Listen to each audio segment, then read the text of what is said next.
Closed captioning for The Casey Malone Show is sponsored by Hunter Stevens Land Title Agency. Integrity, service, and commitment you can trust. Oh yeah, Casey Malone is serving up local. It's time for the stories of our region, the tastes, the sights, the sounds, and the people in and around the valley. Get ready for some local flavor on the Casey Malone Show. Today we sample the offerings at the Noble Creature Cask House. And I prepare cowboy caviar. I just love it. But first, it's flashback time at the Idora Park Experience.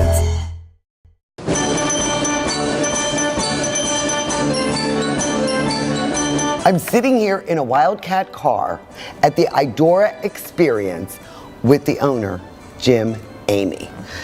And obviously, Jim, you can tell that I, too, am a fan of all things Idora. I mean, it's my logo. This is your logo. Yes, I love your logo. The sign from Canfield Road. And I'm overwhelmed by what you have out here. That's great. I'm glad to hear that. When I talked to you on the phone, and I saw some things on TV when you had some of the news out here, but I had no idea the extensive collection that you and your wife have acquired here. Thanks. We hear that a lot from folks who come in here. We're so close to it, so we don't really notice. It's kind of like seeing the forest through the trees. But when people come in here and they remind us, and we have people crying and laughing, and they're like, "Holy cow, where did you find this stuff?" It's a great feeling for us. It really is. What made you want to start collecting all this stuff? Well, my wife and I walked through Idora Park in 1993 in the winter, and I hadn't been back since 1976. So, I mean, 17 years had passed. And I knew it had closed in 1984, but until I saw it with my own two eyes, that's when it really hit me in the chest. That's when it really hit me in the heart. It was like, oh, it's really not coming back. And I wanted to collect some things from there, and so we walked through, and there were things in the ballroom, with massive ballroom. There were wooden chairs in there with the Idora logo on them, and there was all kinds of cool stuff in there. And I said, look, we got to take some of this stuff because it's going to disappear otherwise. The park was disappearing. And she said, no, that's stealing. You can't do that. And I tried to explain to her. Hey, it's the Youngstown way, man. That's what I said. Is, you know? I said the same thing. I said, I'm from Youngstown. It's okay. And she just would not buy that. In 1976, I worked a game called the football throw, and I also worked skee ball. Love skee ball. Yeah, we have two skee ball games, but they're identical to Idora's. Idora's burned in that fire in '84, but we have two that are identical. But the football throw, that was still standing. I don't know what it became after '76, but it was still standing, and there was a light fixture that was hanging by one screw over my booth. So I said, you know, I don't care really what you say, I'm taking that thing. And it's hanging up on the wall back there. It's got a little red bulb in it. Tony is Jim's wife, and you are buying your way into heaven through I wish it were that easy. The Idora Park memorabilia. You've never been there. Nope. You're from California. Yep. Do you feel that you've been to Idora Park with all of the acquisitions that you've made? Yeah, I kind of do. So I kind of look at it that I've earned my stripes. You know, I'm a transplant to the Youngstown area, but I have a feeling that I probably know more, have experienced more, and probably am more engaged in some of its history and such. I knew about Idora Park 2 years before I ever stepped foot in Youngstown. That's how passionate Jim was about it. That's how I knew about Youngstown. I knew about Mill Creek Park. So the natural evolution of our relationship and our life and where we are was that we would end up here. I can't believe he has the tapes for this.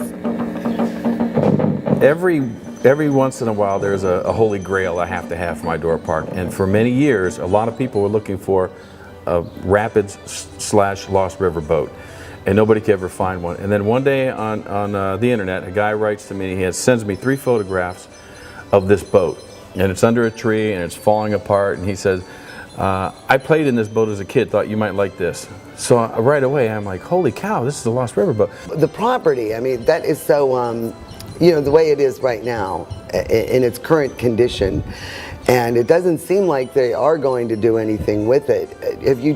You've tried to acquire that, yes, the original Idora property? Yes, we had our attorney contact the church's attorney, and we made an offer for more than the appraised value of the property. It's a little over 26 acres.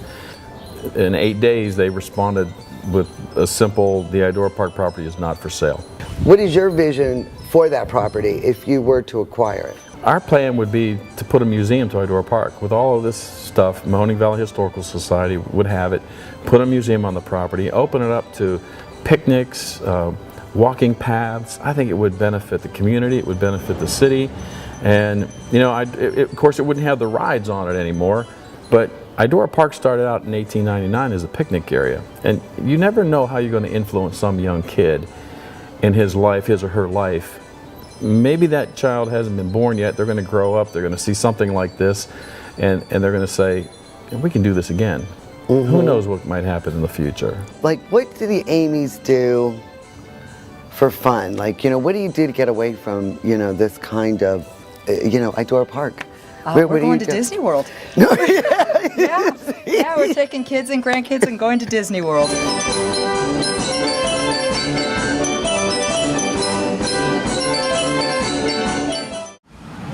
The Casey Malone Show will be right back with more local flavor.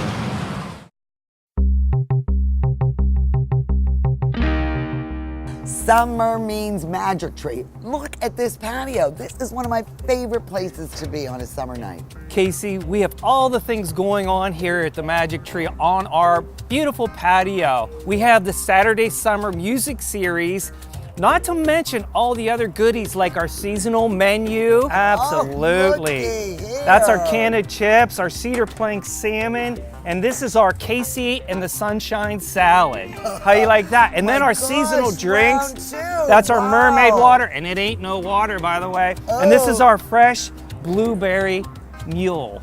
Oh, that is beautiful. And I'm telling you, what is your slogan? Come to the Magic Tree to eat, drink, and celebrate. And I say repeat. Summertime is here. The living is easy. Get to the Magic Tree. Cheers. Cheers. $5 Burger Mondays at Sadie's Place, inside the Best Western, Route 46, Austintown.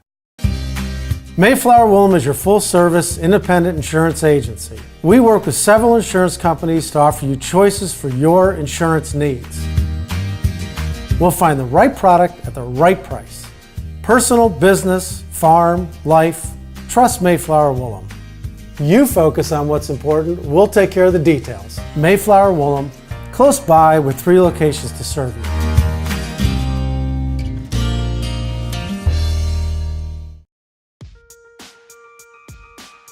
Here at the Upstairs, we cater to everyone. When you come through the door, I treat you as though you're my friend. So there's all kinds of options here at the Upstairs. There's something on that menu for everyone. Great food, friendly service, very clean restaurant. There's a lot of restaurants, a lot of good restaurants in our community. So I always feel honored when someone comes here. I want everybody coming through that door to leave here with a good experience.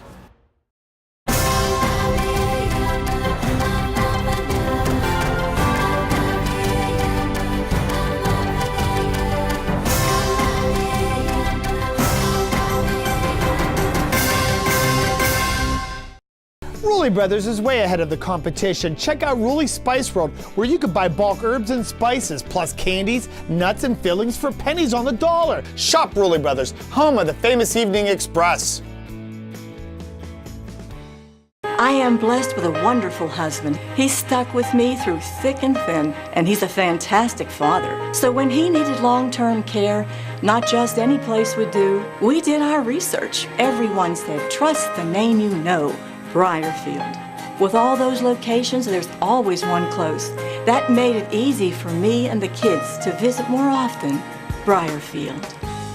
Trust the name you know, Briarfield, proudly serving the Valley for over 20 years.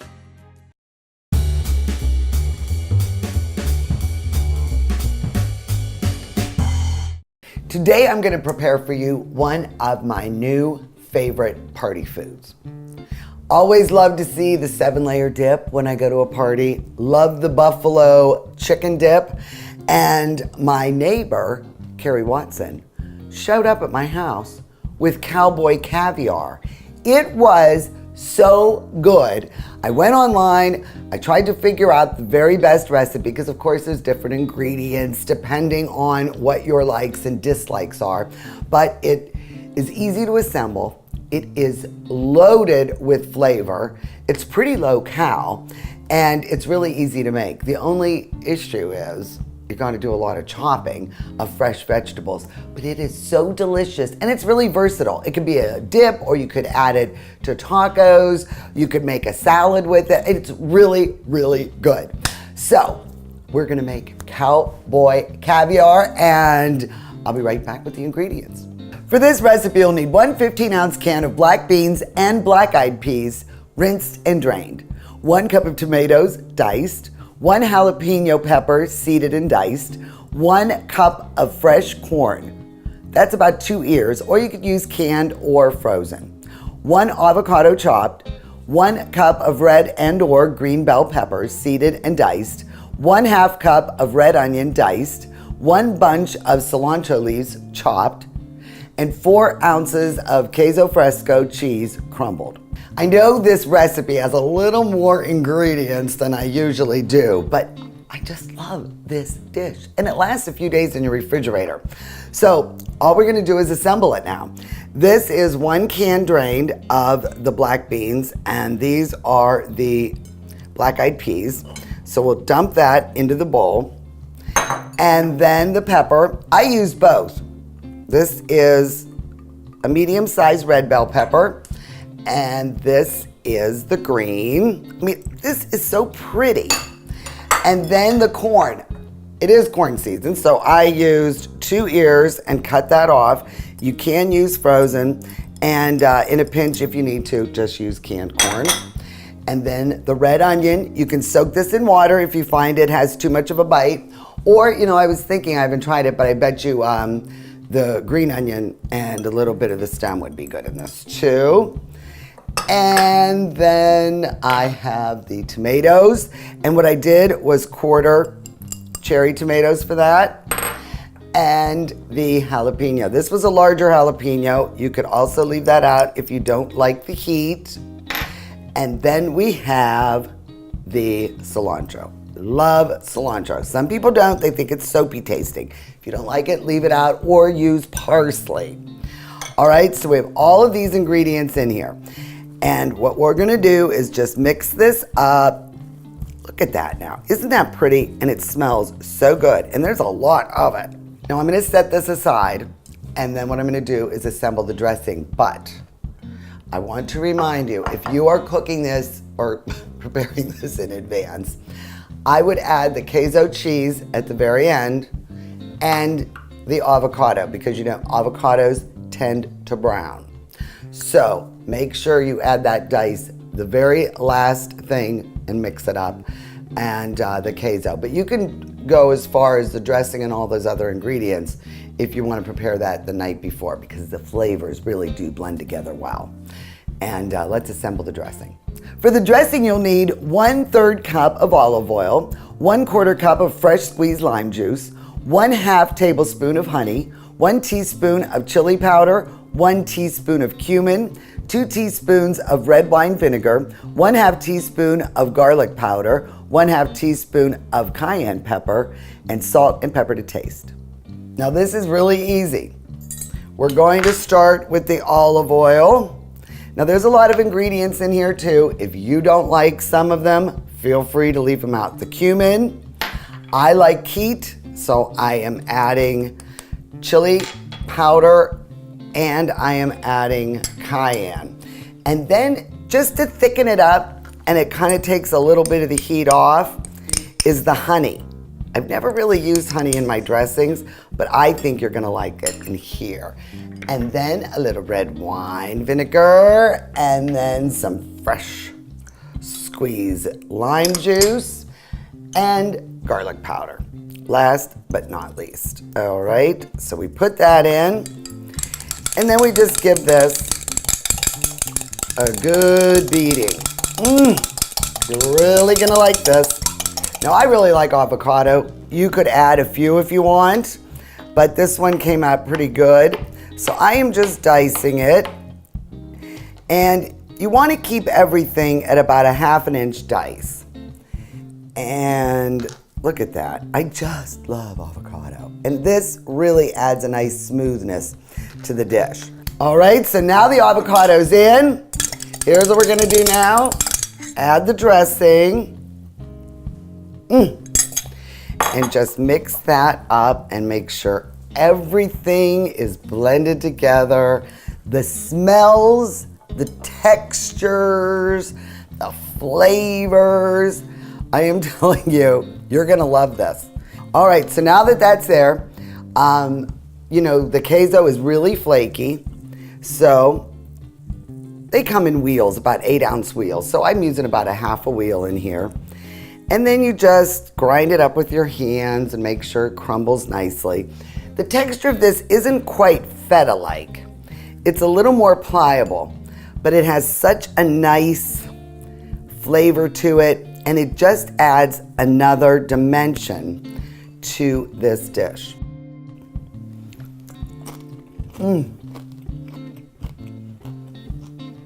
This is amazing. And this is a fresh one. Wait till you taste it after a few hours in your fridge. Oh, it is so good.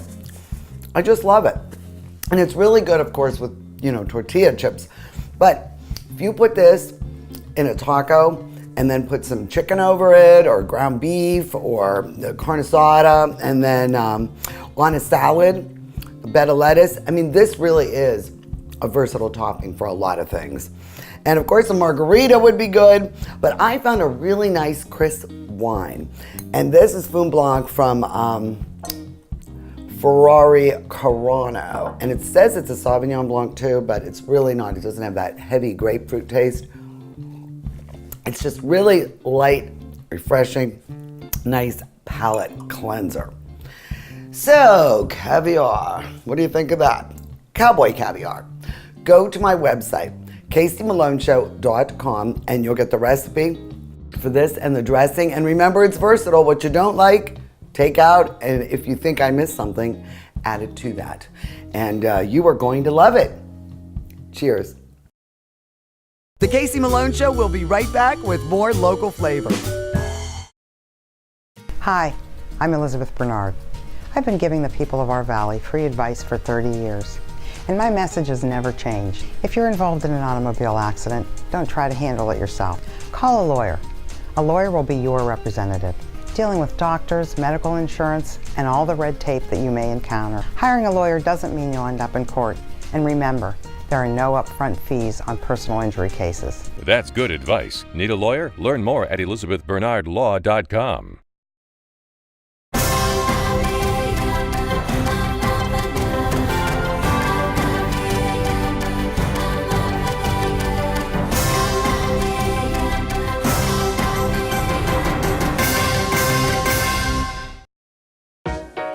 To own a business where your name's on the window can be pretty cool. That's my family. My name is Danny Catullo, and I'm the owner of Catullo Prime Meats. My grandfather started the business in 1962. I was able to take our old style butcher shop and bring it out to the new age using e-commerce to get our products to more customers. When we started shipping, there was not a ton of information out there. That's where we really worked with FedEx so they could be able to help us with our perishable shipping. We were taking on new purchases that we never had to make before. Boxes, coolers, ice packs, anything that was involved around shipping. So we can no longer do this with the cash that we had on hand. So because of the Plum Card from American Express and all of its benefits, it was a natural fit to help grow our business. And when someone calls and lets you know that you made their dinner, that's satisfaction that you can't get anywhere else.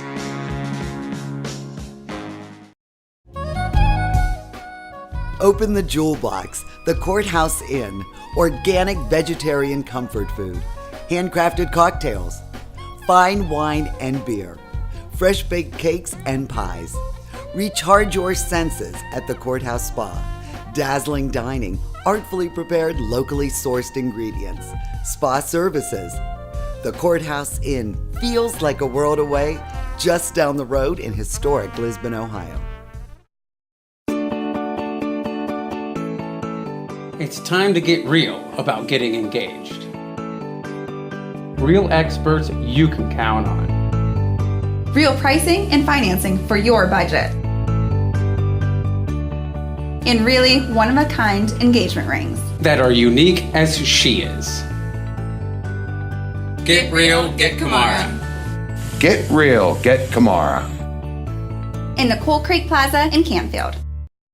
4 for $5 till 6. Happy hour at Sadie's Place inside the Best Western, Route 46, Austintown. At Rulli Brothers, the family is in the store. Meats, deli, produce, even the checkout. We work hard to ensure that you get the best products at a personal shopping experience. At Rulli Brothers Markets, our customers are our top priority. Our family is in the store. Well, did you know that right now the only craft brewery in the city of Youngstown is Noble Creature, and it's owned by Marcy and Ira, and I absolutely love your establishment. Thanks. And it's been over a year now, your growing pains and getting everything up and running. And are you happy with the progress you've made so far? Yeah, for sure. I mean, it's always a work in progress. We got a lot more work to do, but yeah, we've only officially been open for about almost 4 months now, but it was a year before that actually doing all the construction and the build out and everything. But still got a lot to do, but yeah, it's going great so far. And this is a historic building. You were telling me this was. No, please rattle off your fun facts. It was the Butler Memorial Presbyterian Church, and it was built in 1923, and it was the first African-American Presbyterian church between Pittsburgh and Cleveland. Well, tell me about Noble Creature.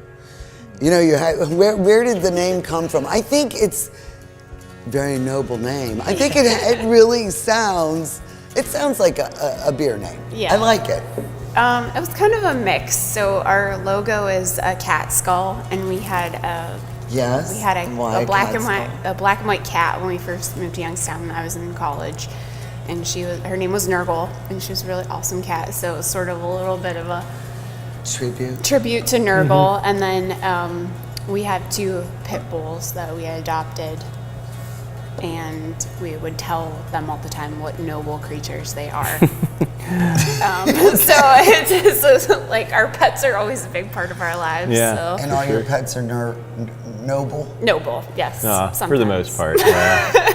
I mean, really, they can't really be evil, right? I mean, it's a little dog or a cat. Chelsea, Where does one go to get these skills to become a brewer? Well, I got into craft beer. It was the first time I had a craft beer. It was like Ommegang Rare Voss, and I was drinking Old German in college, and it's just like, oh man. Yeah, what was your aha moment? What kind of beer was it? Ommegang Rare Voss, and it was Belgian Double, kind of like a dark Belgian style ale. I was like, I had no idea if that's what beer could taste like. So, okay. I kind of get interested in that at that point, and then started home brewing. And then one of my teachers at Edinburgh, went to school, was a home brewer too, so he kind of like showed me the ropes and gave me a bunch of literature. And then it basically was just reading a lot and just kind of testing out recipes and just learning as I went. So you always made this, so then you started making it at home? Yeah, I started home brewing, and then I worked at a brewery in PA for 4 years, and learned a lot there for sure. And then basically we were looking for a place in Youngstown. So we moved here like 8 years ago after college, and then bought our house about 5 years ago. So we've been looking for a place for a while. I think your beers are very good. And I don't think, I've been to a lot of, the different breweries nearby, and maybe 1 or 2 sour offerings. But you have always at least 3, 4, 5. You obviously, I love the sours. All right, good. And where did that trend come from? Like, where does the sour trend? Because that's basically been only in the last 3, 4 years. Yeah, I mean, it's definitely an old style beer, especially like lambic producers, and so it's been around for a long time. But I think there's a lot of American breweries that are kind of bringing the style back. What country would that come from? The lambic? Is that German? That's Belgian. So yeah, Belgian lambic brewers, and they would. That's been around for a really long time, and I think there's kind of like a renaissance in the States now, where breweries are actually learning all the different microbes that go into making those beers and learning how to work with them. Back 10, 15 years ago, there wasn't a whole lot of information about that, but you know, there's a lot of So people the leading the fruit way. and that is required. Is that really what helps with the sour? How do No, you, it's not. you know? Yeah, fruit's not necessarily required in, you know, like a sour beer, especially or like a lambic beer, but it definitely, you know, accents some of the acidity from the beer and kind of like the funkiness depending on what you're doing. Well, and then now the kitchen will be opening very soon, and you will be the chef extraordinaire behind the scenes. And that'll really add, though, don't you think, for your customers? Yeah, definitely. And then also once the kitchen's open, our hours will expand too. So we'll be open earlier and then more days. And what will your offerings be out of the kitchen? We're gonna do a lot of spent grain breads and homemade bagels. So we'll have some sandwiches, appetizers. I'm gonna do some meat and cheese pairings that go with each side of the board. So we'll have some pairings for clean beers and some pairings for the sour, funky beers. So is this what you thought it would be? I mean, you know, owning this business, how has it been? I mean, that had to be so scary when you first really undertook it. I honestly had no idea. You know, Yeah. it's definitely a lot of paperwork and a lot of just doing stuff on the business side of things. And honestly, feel like I'm kind of slacking on at the moment because I'm trying to get everything else up and running, and you know, keep, you know, trying to get to, you know, just making beer and kegging beer and I think we didn't getting think beer out that there. the construction part would ever actually end. Yeah. So then when we finally opened, it was like we didn't have any idea what it would You're be like, like. oh, wow, here we're open. So. You were, I mean, over a year. I mean, Yeah. you've been putting this together. Yeah, for sure. I mean, I think it's great. I really do. I think you did a beautiful job. The Casey Malone Show is sponsored in part by Denise and John York and the DeBartolo Corporation.